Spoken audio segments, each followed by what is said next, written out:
Badan Meteorologi, Klimatologi, dan Geofisika Stasiun Cut Nyak Nagan Raya mengimbau masyarakat waspada potensi kebakaran hutan dan lahan.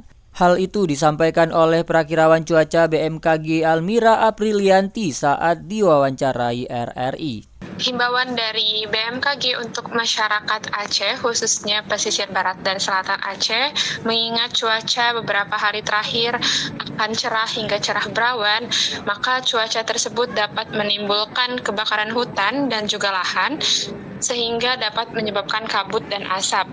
Sehingga kami menghimbau kepada masyarakat untuk tetap mewaspadai adanya kebakaran hutan dan lahan.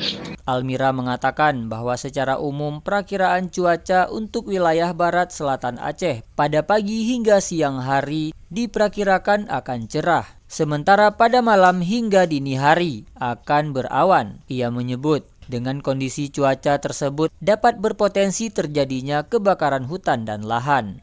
Lebih lanjut, Almira juga mengingatkan masyarakat untuk tidak melakukan pembakaran sampah sembarangan dan tidak membuang puntung rokok pada lahan kering karena dapat memicu terjadinya kebakaran hutan dan lahan. Almira juga menyampaikan bahwa saat ini keadaan tinggi gelombang berkisar antara 0,5 hingga 1,5 meter. Kecepatan angin berkisar antara 5 hingga 25 km per jam yang bergerak dari arah barat daya. Reporter RRI Melabuh Tama Maulizar melaporkan.